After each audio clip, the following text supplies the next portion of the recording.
Hello there, this is Andrei and you are on the Marketing Innovation Podcast Show. Our special guest today is Campbell, who is the CEO for Cascade Insights, which focuses on B2B market research. He's mentoring companies on how to build a marketing pipeline that won't break the bank and grow sustainable companies with consistent revenue streams.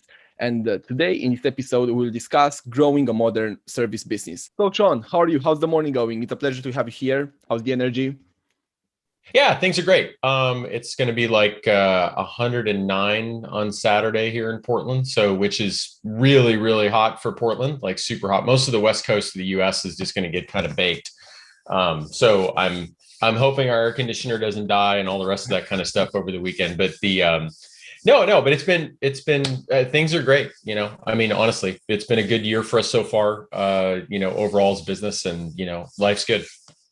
Good stuff. Yeah, I mean, beach weather all around the globe. I think, with it depends on which area of the world you are right now. I mean, you probably have a better time regarding COVID, and maybe you are a bit more free to travel, or there are some areas where things are not that good. But for example, UK is kind of at the moment. Right. But some of Europe is doing pretty well. How are things for you, Sean, in Portland? Just with COVID and that kind of thing in general. Traveling restrictions and life in general. Is it back to normal? Yeah, it's I mean, Portland's interesting. Oregon kind of locked down really early, like because we were surrounded by California to the south and Washington to the north. Mm-hmm. Washington had a pretty aggressive policy as a state, and then California just got hit with a lot of cases pretty early. So Oregon kind of followed suit, but that was even before we had a lot of cases. So it kind of kept the overall numbers really, really down here. I mean, and that's not to take away from any tragedies that have happened to families and whatever. I mean, any tragedy is huge, but but in terms of like statistics, COVID didn't really hit Oregon that hard compared to the surrounding states. And we took a little bit longer to open up. Same thing. The government here was kind of conservative with kind of its approach. Overall, I think that worked all right. And I mean, things are, I wouldn't say they're back to normal here. I mean, there's still a fair amount of kind of mask wearing. I think we're only at like 70% vaxxed here, maybe 60. I can't remember the latest stat. And the other thing that's interesting about Oregon in particular, where I live, is that there's a very kind of stark divide between the urban area, the state, and the rural area, which is extremely rural. So like, you have a very urban core that's kind of well known for being fairly trendy, fairly hip, all that kind of stuff. And then at the same time, you've got another part of the state that is literally cattle ranchers, right? Completely different opposite end of the spectrum. Probably the closest analog in the States would be kind of like Austin, Texas versus the rest of Texas. And I'm not trying to say one's right or wrong. I'm just saying we have a pretty big political, cultural divide in the state, more so than some. And I think that was also one of the things we're still dealing with the COVID. I don't know if you want to call it, it's funny. I think of a quote from Churchill all the time when I think of COVID. He said something at the end of the Battle of El Alamein, which was in 1942. He said, this isn't the end. It isn't the beginning of the end, but it's perhaps the end of the beginning. And I don't know if it's the beginning of the end of COVID right now, or it's the end of the beginning. I don't really know, and I don't think anybody knows, what the fall is going to look like and everything else. But right now, not seeing a lot of cases. Business is getting more and more back to normal. People are going back to offices. Lots more people in the streets and in stores and those kinds of things. But that was a little bit like that last summer too. So, I've been telling my staff, when it comes to like how I think about this from a business standpoint, I've been randomly saying October 22nd, which is kind of a made up date. But I basically just say, once we get about 6 weeks into the fall and kids are all back in school in the States, because in the States, at least, there's been a little variety there, state by state, whether kids have been able to go back to school. But it's pretty clear in the fall, pretty much every state will have their kids back in school. Most people will be back in office buildings. It'll be interesting to see, 6 weeks into the fall, if we're sitting at 70% vax rates, and so I'm cautiously optimistic of what will happen in the business community in the fall, is what I'm saying. But I'm we've been talking about it a lot as it relates to business travel and when we should get on a plane again. a lot of our corporate clients, the larger corporate clients, most of them aren't really back in the office until the fall. Like a lot of them have kind of picked Labor Day in the States, which falls on the first Monday of September. And so, that seems to be kind of the unofficial day that a lot of these large companies are going to get folks back in the office. But even so, we're going to do probably our first business trip as a team roughly in about 3 to 4 weeks, just to kind of test the waters. Okay. Nice. So we'll see. I get a little bit that is sector specific though. Like from a tech sector standpoint, tech basically was able to work remote faster than everyone else. Yep. If you're selling services in the manufacturing sector, y'all might have been in the office a couple months ago and you were probably on planes a couple months ago. So some of that is unique to kind of who we serve. And now that you mentioned about business and tech, let's present people a bit with your background and your story, as a professional entrepreneur and now CEO of Cascade. So tell us all a bit about you, like how you started, in the technical space, and then how you founded the company way back. Yeah. Well, technical space was, I wanted to be a college professor. I didn't necessarily want to be technical, and I didn't necessarily want to own a business. I meet guys all the time who, since they were 2 or whatever, maybe they were watching Shark Tank episodes, which is a show in the States. You know what I mean? Maybe they were doing that and they've always thought like they want to be an entrepreneur or whatever. I didn't. I didn't even really want to have any sales responsibilities. My dad was in sales and he did really hardcore cold calling based selling insurance in the 80s when it was 100% commission sales. That was my image of it. And I didn't really want that. And what happened was I met a beautiful woman who ended up being my wife and still is. And I didn't want to be a starving college professor. I kind of wanted to provide for us. And so and she was happy to do it. We always joke. She says, I would have followed you to Waterloo, which is Waterloo, Iowa, which is where the PhD program was going to be that I was going to go to. And so she would have willingly went. But anyway, so I left my master's degree where I was teaching and I got a job teaching. This will date me a little bit. I'm 51, but Windows for work groups and Office on when it used to come on 34 diskettes. It used to be a stack about this high of little diskettes you would feed into a computer. And anyway, I started teaching people kind of how to use productivity software back in the era when a mouse was new to people. And so that was how I got my start, because I still love teaching. And anyway, that kind of snowballed into a couple teaching gigs. And then I ended up deciding I wanted to become an independent trainer. Teaching, at that point, networking and databases and programming. And me and 2 other guys got together and we decided to found a company together so we could kind of co-market the independent training services we were doing. And that slowly snowballed over about 4 or 5 years into about a 25-person company that we ended up growing and selling. And then after I sold that company, I took about 9 months to a year to kind of decide what I want to do. I even worked for an outfit for a little while, decided I didn't really like that as much. I didn't really want to go work for somebody necessarily. And one of my 2 original business partners, Scott Swigert, we decided we want to found another company. And so we founded a company focused on competitive intelligence research, actually, in the tech sector, because we had been doing a lot of competitive analysis in tech, kind of taking one technology stack and comparing it to another. And that was the kernel of Cascade Insights. And then Cascade Insights eventually started doing more broader market research-based initiatives in tech. So kind of a full gamut of qualitative and quantitative research. And then we've also gone ahead and included some marketing services that we do based off the research we do.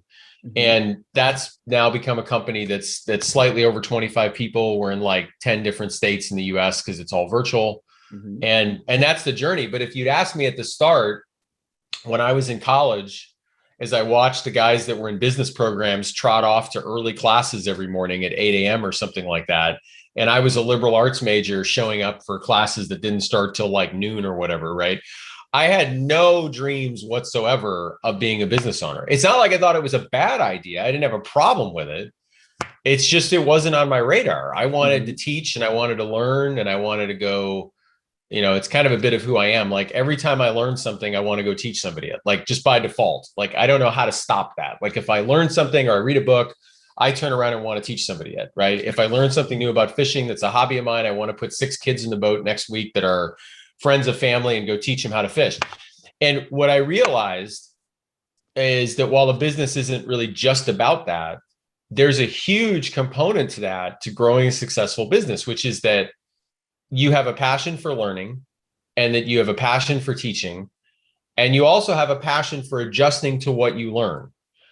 That last part, not all business owners have, unfortunately. I think a lot of them kind of get stuck on whatever vision they had for the business originally, or their role in the business, or what the business was supposed to do for them. And I've always been able to pivot pretty readily if I feel like the data and what I'm learning is showing me we need to make a change. And I just think that's huge. And the other place I think that's helped me a bit is in services firms. You're selling the people that are there. You can wrap around it whatever thing you offer, sure, like whether it's marketing services or sales services or PR services or research services. But at the end of the day, it's the people that you're selling. And so if those people are trained effectively and apprenticed effectively, then you're going to be really successful. So I don't want to go too long on all of that, but like in a weird way, I ended up having a job that gave me a lot of chance to learn and to teach, but I wouldn't have expected that in the beginning. And that's not to say it's all been roses. There's certainly stressful moments of owning a business. There's good years and bad years. There's things that happen, I mean, as a college professor, I wouldn't be responsible for hiring and firing people. That's not always the best joy of your week if you have to let somebody go. But a funny side story on that, like not to make light of it, but like we fortunately haven't had to let a lot of people go over the years. But my business partner and I fell into a bad trap of, we let a couple people go one year, and we had the meeting with them to let them go at this nearby coffee shop. Which, if it makes, sometimes that'll happen, right? If you have a small office, you want to kind of have neutral territory to have that conversation. Never really sure how that'll go. And we took an employee a couple of weeks later, said, why don't we meet you at this coffee shop? And he said, I'm not going to be fired, right? You know what I mean? Because we unfortunately, it only happened twice, but the whole staff had noticed that we'd gone to that one coffee shop twice and it let somebody go over like a 6-month window. And and fortunately, again, like I can actually count across both businesses, I can probably count on a grand total of 2 hands the number of people we've left go, which isn't so bad. That's at most, one every other year over 20 years of ownership. So I feel like we've got a reasonably good sense of who to hire, but even so, that's a tough part of the job. So it's not all teaching and learning, but it's incredibly stimulating. To own a business, because there's always something to go solve. Sure thing. So in terms of the work that you do right now with Cascade, because I would like to sort of direct the discussion into basically, as we were briefly discussing in terms of our audience, many of them are marketing professionals and marketing managers, leaders in this space. So I think it's very very interesting for everybody really right now, since we are heading to summer and it's going to be, depending on where you are in the world right now, but some of the countries might actually be more freestyle and everybody going on holidays now that they can. So this can cause a bit of a bit of a shakeup in terms of business or revenue coming into the business, as well as the funnel overall, because it might delay some things. And then marketing, of course, together with sales, have to deliver towards the business growth element. So one thing that I wanted us to chat about is the way that you handle and you consult with your clients in terms of building sustainable growth inbound channels. So, looking at the marketing and sales alignment, and then looking at the service businesses, and to have a discussion around, what are the best steps for leaders in this space to do for this summer, or also in general in the post-COVID world, to really perform very well. Yeah. Well, summer's an interesting one. I think it depends, of course, what kind of services business you're in. If you're in lawn care or pool maintenance, your summer's like your high season, right? Or a buddy of mine does HVAC repair. So all summer long, he's fixing air conditioners, right? And so, but for a lot of high-end consulting services like ours that are sold to large companies, there is a little bit of a summer siesta of sorts that happens where like these large companies kind of certain people kind of disappear from the building, and it makes it harder for them to make decisions. There's just not enough people in the building because of all the vacations and all the time people are out for a critical kind of purchase decision to be made. So, I mean, in short, on that one, I think it has a lot to do with just knowing that's going to happen, filling up your coffers with work beforehand, and then, honestly, having enough cash to ride the wave. So this isn't directly what you asked. I'll get to kind of the marketing strategies in a minute, but I think a lot of service firm owners just don't keep enough cash on hand. I think that's the biggest problem I see. One thing our accountant always says is like, you guys keep a lot of cash on hand in the business. And I say, well, yeah, because I feel we have a responsibility to the employees here to, like, if we have a downturn, we have the ability to basically weather that and not have everybody freak out.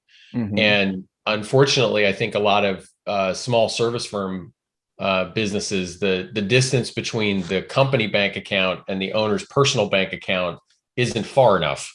There's a little too much kind of instant transference when things are going well. And I think you have to be mature enough to watch your business bank account get much, much, much larger than your personal bank account ever has a right to be, and be okay with that. And I've met owners over the years who really struggle with that. The minute that business bank account grows, they feel like they have to kind of reward themselves with some big pull from it. And I would say that's when you really got to go to your accountant, or you've got to go to whoever's doing finance with you and let them kind of tell you when it's a good time to borrow against the equity of that business, not in the literal borrow sense, but to pull money out. And anyway, so I think that's a huge thing. I think a lot of service businesses just run habitually cash poor, and that makes them under stress when they run out of things. As far as a marketing strategy goes, though, I think the biggest thing I'd say is have one. I mean, a lot of services firms just, their websites suck. I mean, that is the only way to describe it. I mean, they may suck in a variety of ways. Like, I mean, it may be that the messaging is poor. It may be that they don't have, sometimes what I refer to is just like acquisition and capture strategy. Like, they don't have a good acquisition strategy. So the site could capture people well, but they don't have really good SEO. They don't have pay-per-click. They've never even thought of those terms. Or whatever they're writing is somewhat pontificating. That's really common in service firms. Like, they write up blog posts and ask their mother and their brother and their uncle and their top 3 clients, do you like what I'm writing? And they go, yeah, Bob, that's great stuff. And they never ask themselves, is anything converting off what they have, right? I mean, if you ask most service firms, like, how many leads they're generating off their website, you have this interesting dialogue that always runs something like this. You say, hey, how's the website doing for you? And they're like, yeah, it's great. We really like it. Tells their story. All right. You get any leads off it? Yeah, some. Those good leads? No, not always. How many do you get? A few. Like, what's a few? Oh, couple a month, right? And they slowly kind of tell you that, like, the website isn't performing. And then they quickly say, but services, it's a relationship business. It should all be referrals. And totally wrong. It's totally wrong, though. It's completely wrong. And I can tell you exactly that I lived both sides of it. But go ahead. What question you got?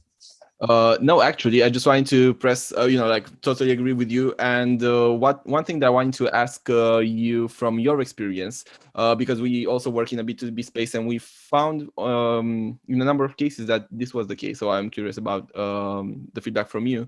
Don't you think that this transition, I mean, the whole COVID thing and then the stress that came with it for many, many businesses, mainly, we usually work a lot with medium-sized businesses as a company. I know that you work also with bigger corporates. Don't you feel that for many, this period of time was a time when they had to look back at their sales and at the marketing and aligning the two and starting to work around that strategy that many of them maybe never really had, and actually question their website and other elements of the business? Yeah, 100%. I think a lot of these guys, they realized, well, I can't fly to a client site. I can't visit a client the same way. Trade shows are dead, at least in the way they used to be. Yes, trade shows and conferences went virtual, but basically, networking died. Like, I know these people that run the conferences be like, hey, networking still exists virtually. I'm like, it's not the same. Yeah. It's not even remotely the same, right? And not to say walking the trade show floor was the most scintillating experience that anyone ever experienced, right? You know what I mean? That can be mind numbing in its own way, but you at least had these opportunities to connect, right? And I think a lot of business owners woke up and went, wow, like I our marketing needs to do something for us. And it's funny, even in our lane, we watched it happen. I won't say which folks, but like there was this interesting thing where like in our lane, particularly like in B2B market research,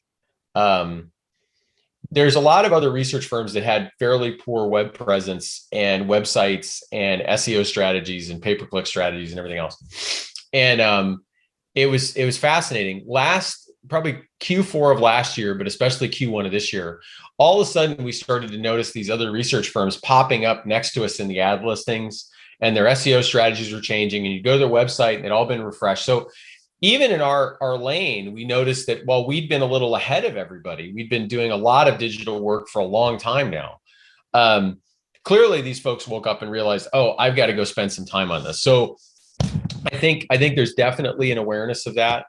I think there's some execution issues though that people still have with it, but I think for sure. I don't know how even as other sectors, like as a restaurant, how a restaurant could think their website isn't useful to them after the last year, it just boggles the mind, right? So I think there's a lot of enhanced emphasis on the web presence, but I'm not so sure everybody's doing it the right way yet.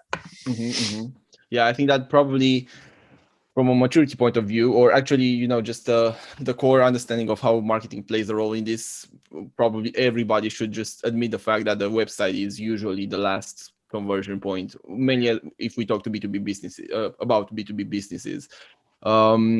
How about content marketing? Because again, building on what you mentioned in terms of blogs and having blogs/copywriting strategies that are not really funded in any way or not particularly following a direction. How do you guys go about helping the clients that you work with? What's sort of like the process that you follow at the moment? If you want, we can bounce ideas and I can share some of the things that we do. Yeah, from a developing content for client standpoint, I think the biggest thing is that there's two things, I guess.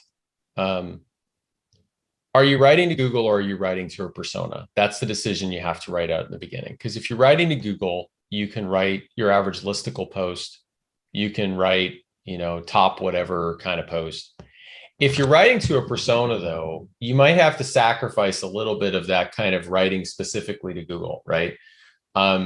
Google isn't a human being, right? So it's not going to have the same kind of response to an object, a piece of content as a person will. So if I'd say the biggest mistake I see our clients try to drive toward when we talk to them about content is they seem to skip over the persona, which is ironic, because what's the first thing a writer learns about writing?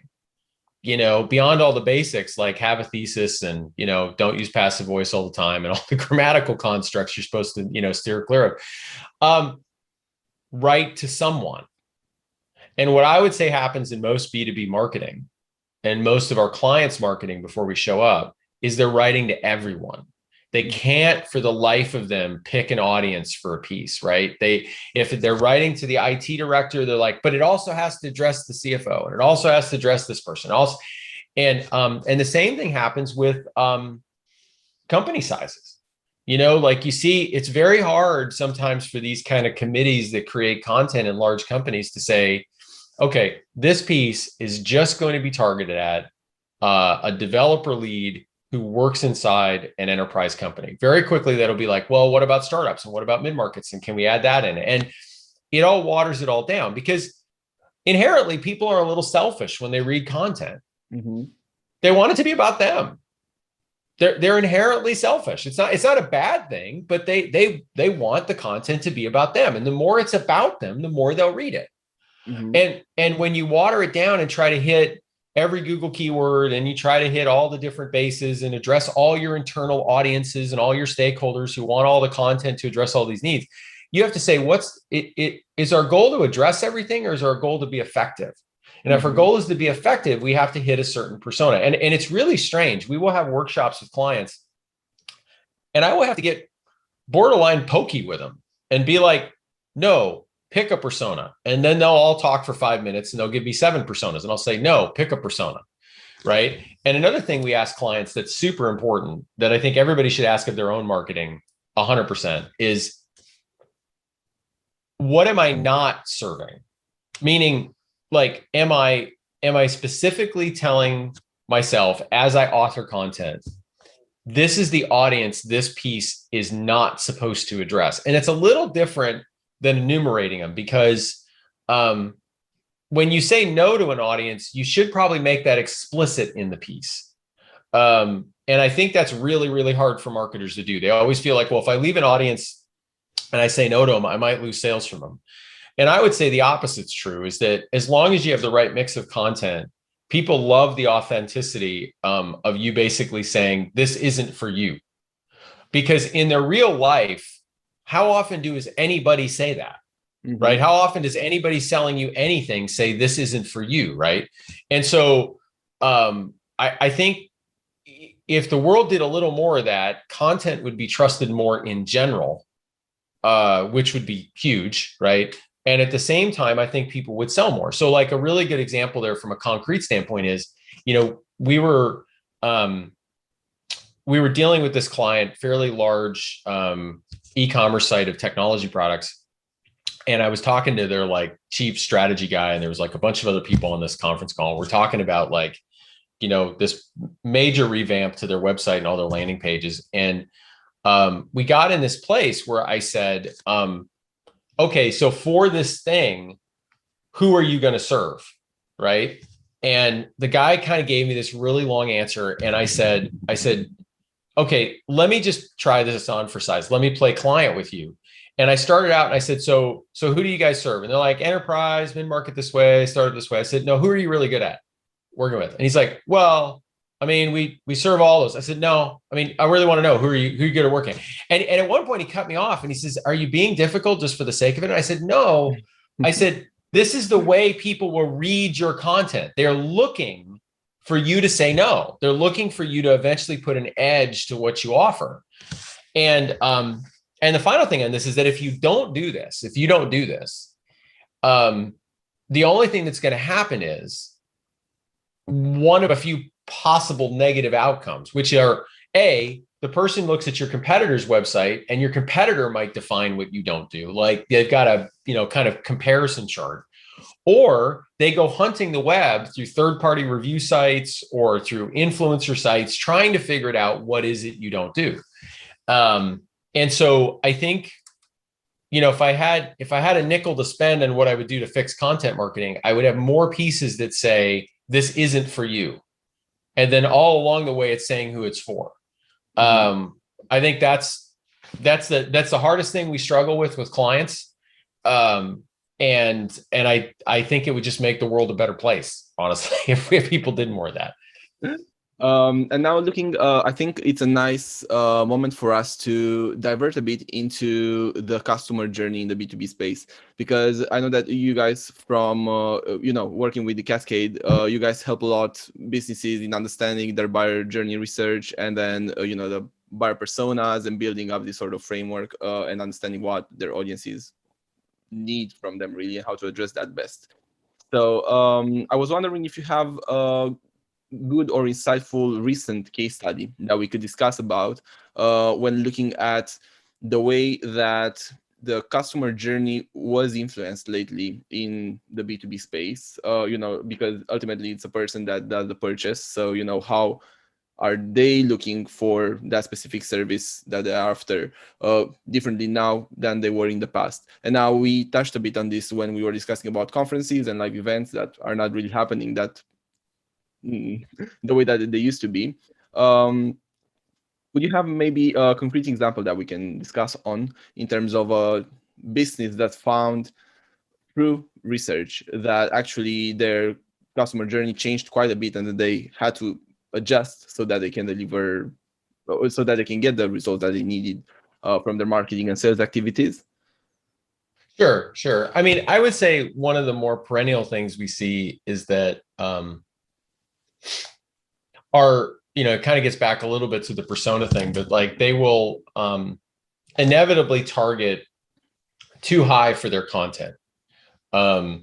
This is, I think it's a little bit of an ego thing. You see this across a lot of buyer's journey research we do, right? Or a lot of kind of messaging research. The client will say, well, we need to produce a bunch of content that targets the C-level or the vice president level or like whatever. And what's interesting is at the same time they're telling us that, they know that in B2B, there's multiple people involved in the deal, right? Depending on what number you look at, some people say there are 5 people in every B2B purchase, or 6 people, or 7, or 8, or 9, or whatever. Currently, it seems like the number that people have settled on is somewhere around 7 to 8, right? Mm-hmm.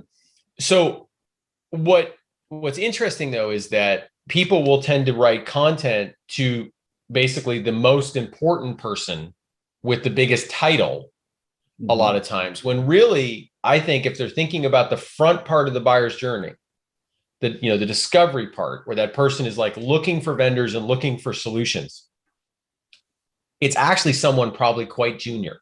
Mm-hmm. And if you look at most companies' content, it's not targeted at junior people, right? So if you're a SaaS company and you offer some kind of productivity solution, or let's say even it's like, let's make it even a little nerdier, like it's like financial auditing and compliance, right? We have somebody who works in that space, and they, so like Sarbanes-Oxley compliance software and stuff like that. And so, they might write a lot of content to the CFO or the director of finance, but ask yourself this question: is the CFO really going to Google, using Google as his therapist, and searching for new vendors all day long? No. I mean, everybody uses Google as a therapist, but he's probably not looking for vendors, right? Mm-hmm. And so like, everybody, and I don't mean that in a bad way, but I mean, just, we all turn to Google with odd questions, right? At different points of the day, right? I mean, whether they're business questions or whatever. And a number of years ago, I started just saying, we just use Google as our therapist, right? And so like, but the CFO isn't shoving those queries into Google. It's probably like a mainline accounting manager, maybe even a bookkeeper, right? They're the one who's experiencing the day-to-day pain at some level that your solution's solving. And even if they're not the ones experiencing the pain, the CFO doesn't have time, at $500 an hour or whatever they're paid to go search Google. They're going to delegate that.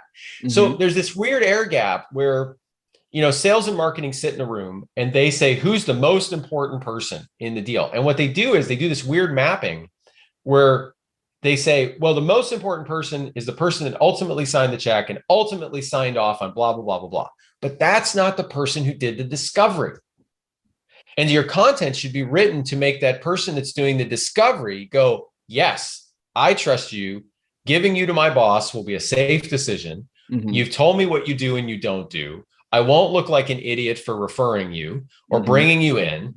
And you also even showed me how you can help me, little lonely junior me, way down in the finance team. You showed how you can help me. And here's the test. If people went to almost any website, but they should start with their own, and they ask themselves 2 questions. Is our content written to the person that we believe is actually shoving the query into Google to find us? My guess is the answer is no. And also they should ask, is anywhere on our website, are we saying what we don't do or who we don't serve, market, segment, persona, whatever? The answer to that will almost certainly be no. And because that junior person really needs to see both. Because what's that junior person dealing with predominantly when they make a recommendation on a vendor? Personal risk. Mm-hmm. That's what they're dealing with. Their job isn't to ultimately decide on all of what you offer. So it's also interesting, the content you would produce for that person is a little different.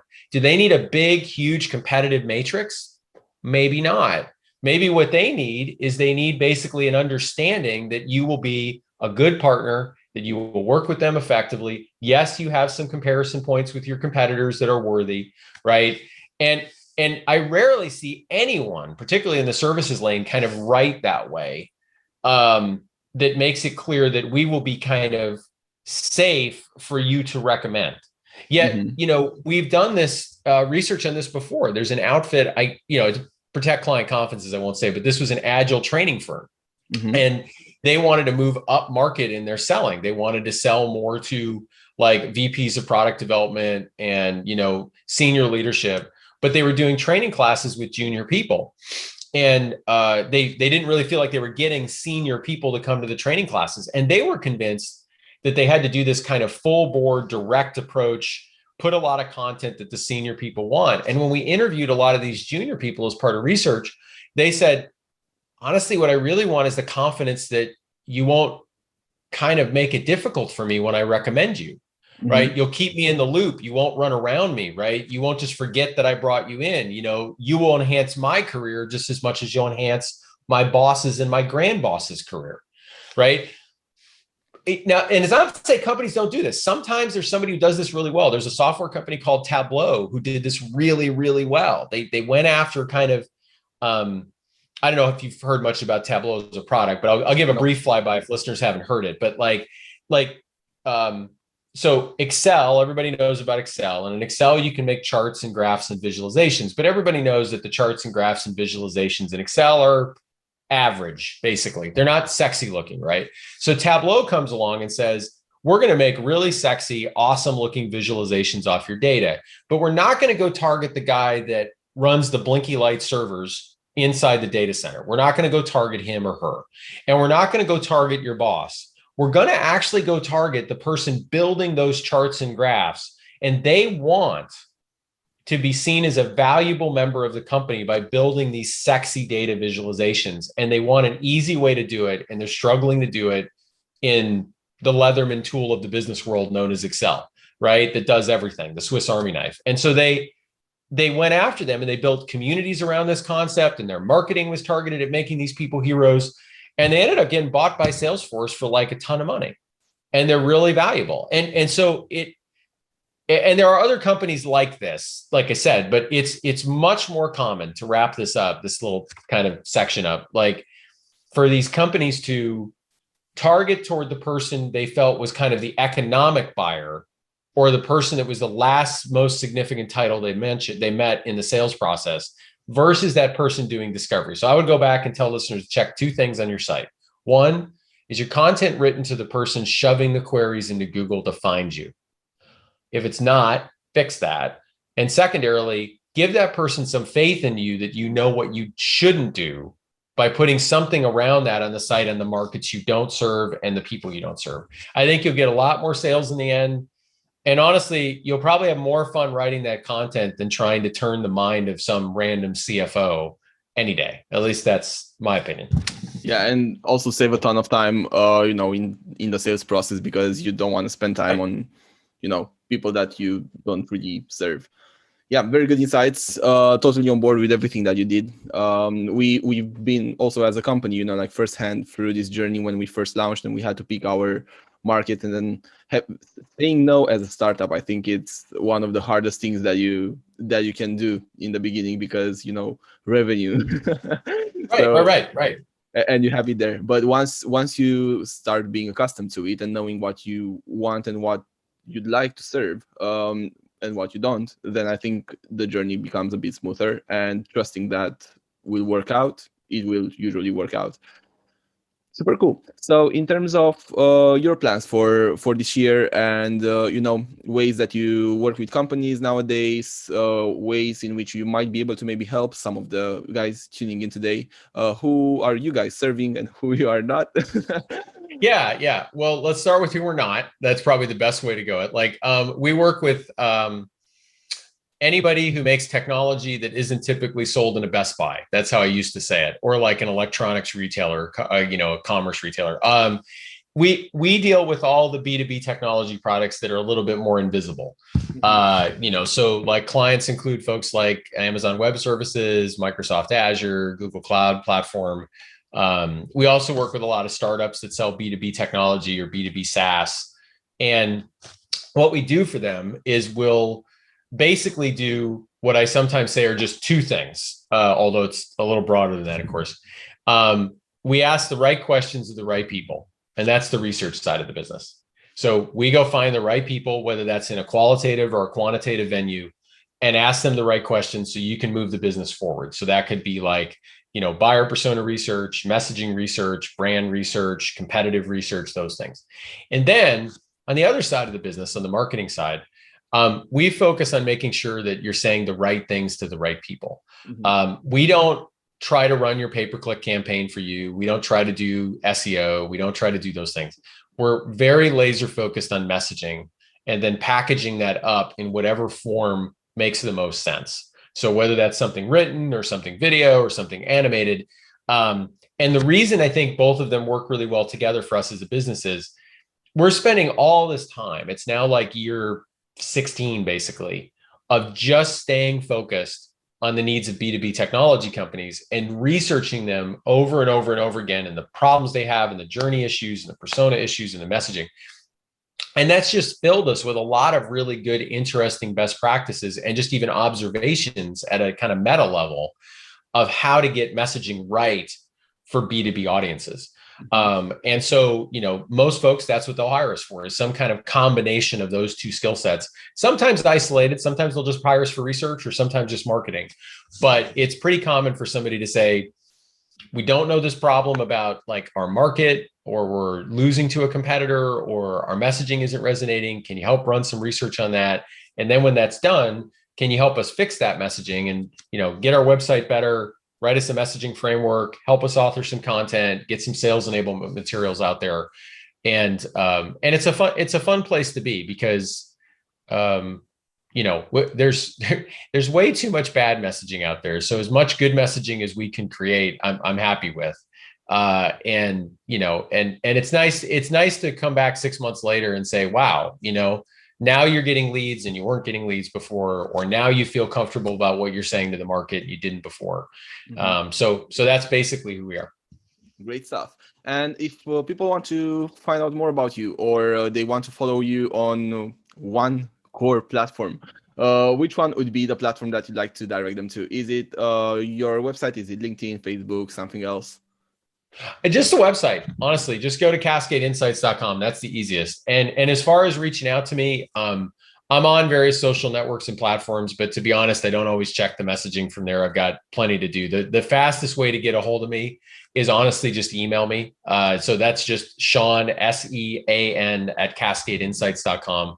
And one thing I'll add, I'm always happy to talk to entrepreneurs and business owners of any stripe. Like, yes, my company serves certain people. So you may work in a sector and I'll be like, my company can't help you.